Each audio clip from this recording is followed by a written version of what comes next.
Oh, it's a shame that my iron shovel's just broken.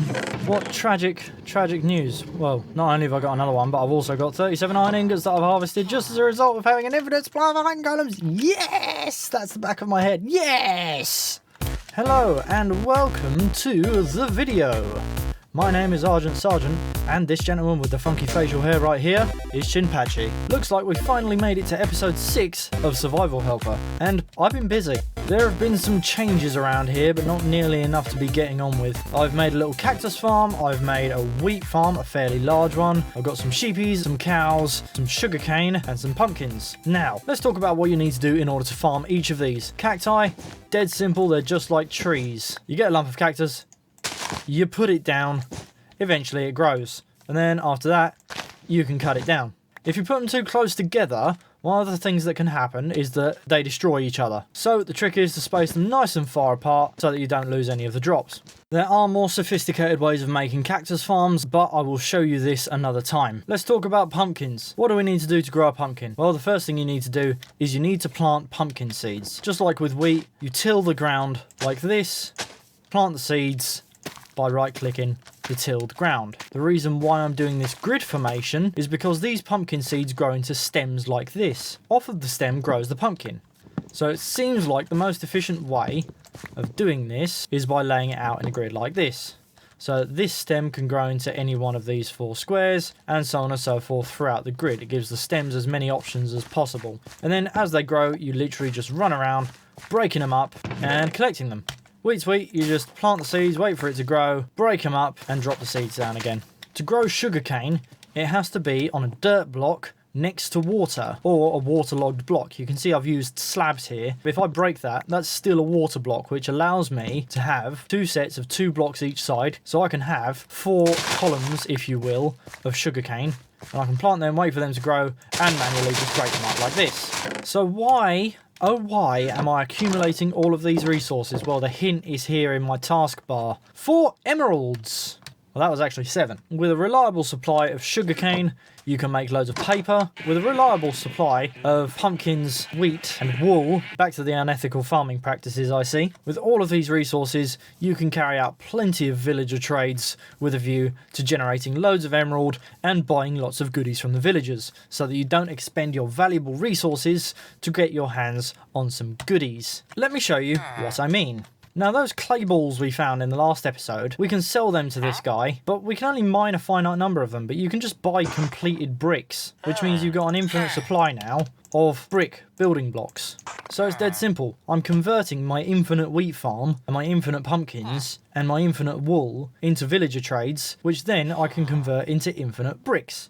So here's another example. Here's the first farmer I bumped into, and this guy is leveled up. I can talk to him. I can now buy golden carrots. It's the best food in the game. Why is it the best food in the game? Because it fills you up more than any other food, and it keeps you full for the longest. Here's the toolsmith. He's slowly leveling up, because I can buy iron axes off him instead of using up my rare and precious iron ingots. In the absence of an iron farm, iron is a limited resource for me, and it's way quicker and less risky for me to farm wheat, trade it with the farmer, get emeralds, and then trade those emeralds for iron axes. But soon, and in today's episode, iron is not going to be a problem for us anymore. That's right, buddy. As a result of today's episode, iron is going to be an infinite resource. And if you want to know how you can contribute, well, you're not going to like it.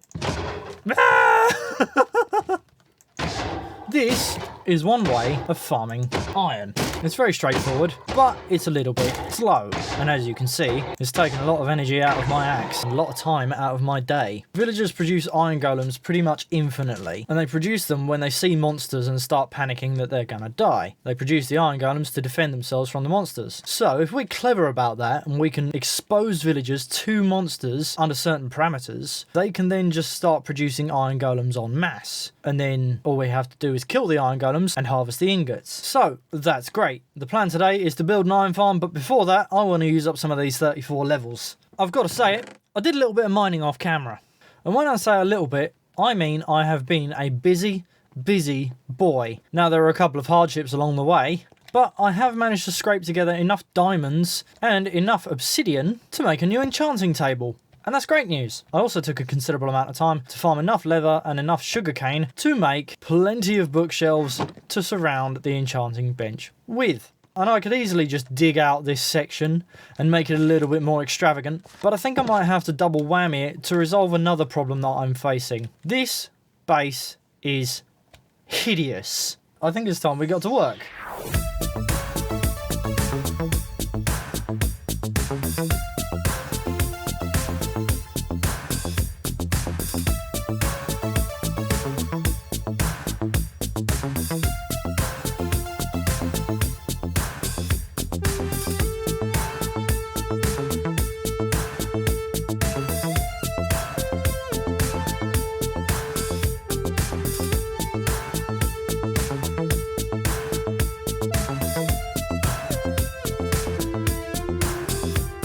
There's a part of me that just can't wait to cover it in TNT and set it alight. Okay, so there are a couple of critical ingredients that form an iron farm. The first thing you need is villagers. I'm going to have a collection of 3 villagers in a singular pod that are going to be exposed to monsters in order to scare them into making iron golems. Before I do that though, I'm going to grab some red flowers and some yellow ones. Here's a thing you need to know if you like colours. You can make dyes and you can dye wool different colours. I can turn all of my yellow flowers, dandelions, into yellow dye. I can turn all of my oxeye daisies into light grey dye. Lilacs into magenta, poppies to red, and I can mix dyes, say red and yellow, to make orange. How great is that? Now, if you put a dye in the box next to the wool, you can use 1 dye and 1 wool to make 1 coloured wool, like that. You can then use that wool to make carpets. So that's 1 dye to make 3 coloured carpets. It's not actually the most efficient way to do it. You can just make loads of white carpet, and then you can take your dye, I want some yellow, and then you can surround it with carpet, which is a way more efficient way of using dye if you don't have a lot of it. So for the pods, beds go first, perimeter blocks go second, birch on the corners, fences in the middle, roof on top, staircase using half slabs. I lower some areas of the floor and then put some carpets down to stop iron golems spawning in those areas. And then the ramp to take the rails. There's a hole in the top for the villagers to fall through. Best way to recruit villagers I've found is lay rails as close to them as possible, put a cart next to them and hope for the best. As our second guy comes to rescue his buddy, we employ a similar strategy, using a little bit of pushing to persuade him into this opportunity. Pick up all the rails because I'm poor and I don't have enough to get them all the way there. Turns out that pushing villagers in minecarts uphill is a total waste of time, and you can't expect to do well at it.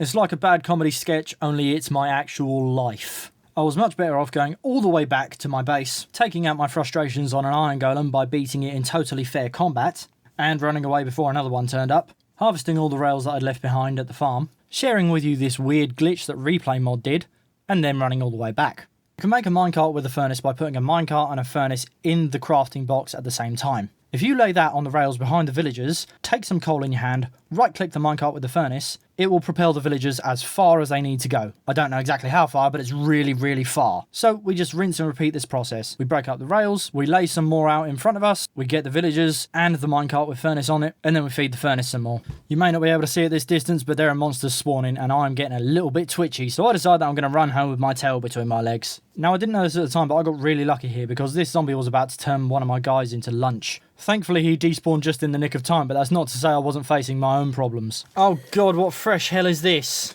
So once the sun came up again the following day, we did the same process 3 more times to complete the last leg of the journey. We zigzagged across the desert. I'm sure it was much more fun for them than it was for me. 1 villager in the pod, 2 villagers in the pod, furnace minecart in the pod. Gotta be careful not to hit the villagers when you break them out of the minecarts. Quickest way of doing it was with a pickaxe. Just gotta have a little bit of a tidy up after yourself and then you're all done. This is the first ingredient. I have 3 villagers and they're in a pod. They have the ability to talk to each other and they have the ability to sleep.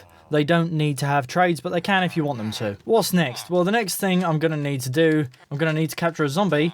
All we have to do is get our hands on one of the nasty little blighters and we're in business. But what's going to happen if I get a zombie in a car and I let him ride around out here in broad daylight? He's going to burn up and he's going to die. Unless he's one of them dusk things, because they don't seem to die in the sunlight. It's not a dusk, it's a husk.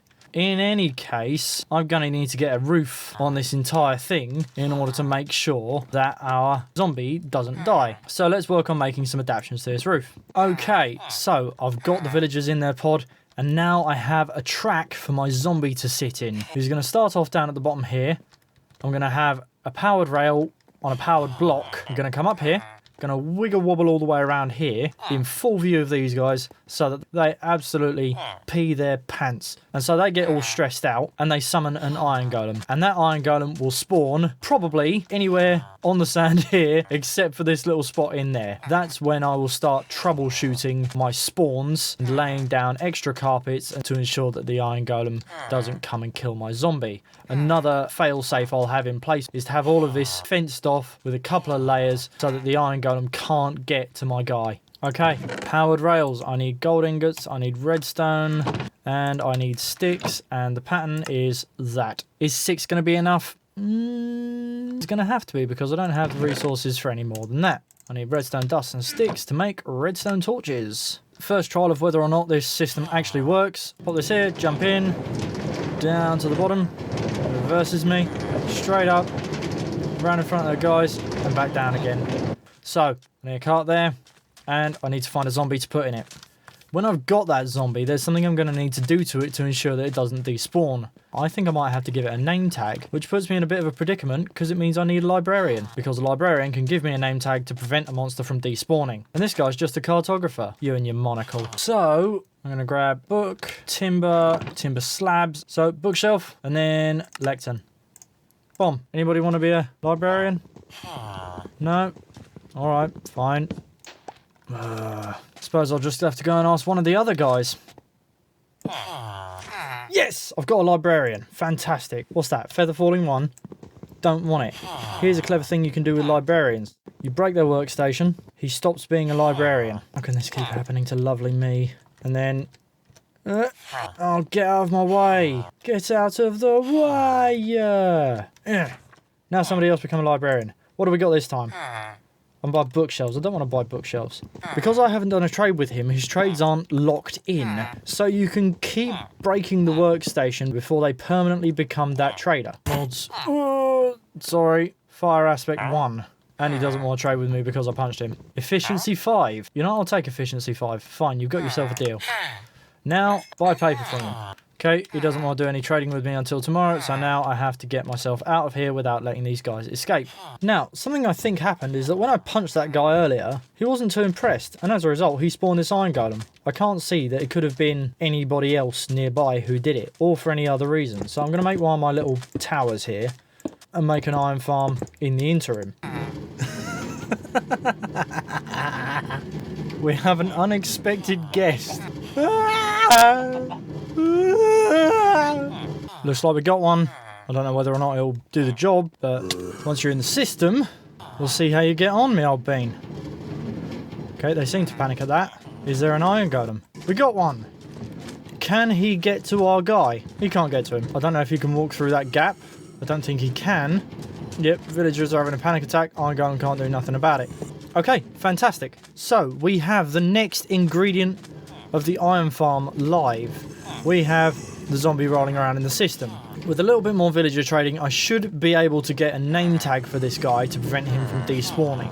But the concept is proven. This is an iron farm, technically. The only thing I'm really missing now is a half-decent kill chamber. At the moment, all I can really do is aggro this guy so that he chases me down, like that, and hopefully doesn't kill me in the next blow. Cool, it's taking some effort to draw his attention away from the zombie, isn't it? Come on. Come get me. Oh, he got me. Oh no, I just got a message from Dr. Double Denim and one of my work colleagues just letting me know that episode 5 was entitled episode 4 on YouTube. I got the iron golem to spawn where I wanted him to. That's great news, but I've just got to stick a pin in this for a moment and go over and change the settings on the latest video because it's got the wrong title. I'm going to have to deal with that right after I've finished killing this golem. Oh no, what a twit. What a twit. Okay, we've isolated the spawn location of the iron golem. Next stage is to make a half-decent kill chamber. So, step 1 to doing that is excavate this out so that he spawns in a low-level pit. So I should have another one turn up in this spot in just a couple of moments. What do I need next? I need a bucket. I'm going to make 2 because I'm so rich. Going to stick some water in him. Pop, pop. Do I just throw a bucket? Ah, my inventory's full. 2 buckets of water. Means I can go 1 there, 1 there. Pick up the one in the middle because you now have an infinite source of water and one there. And now all the water is flowing this way. Let's dispose of this guy. He did. And now I'm going to make some gates. Is it 4 wide or 5 wide here? 1, 2, 3, 4. It's 5 wide. Gate number 5. And once it's down, you can open it. So the crack with gates is that you can open gates. And when the gates are open, they won't let water through, but you won't collide with them. And nor, as it happens, will our buddy, the iron golem here. So once those gates are in, I can then excavate a big pit down here for the iron golem to fall into. Now he definitely can't get out. As I was saying...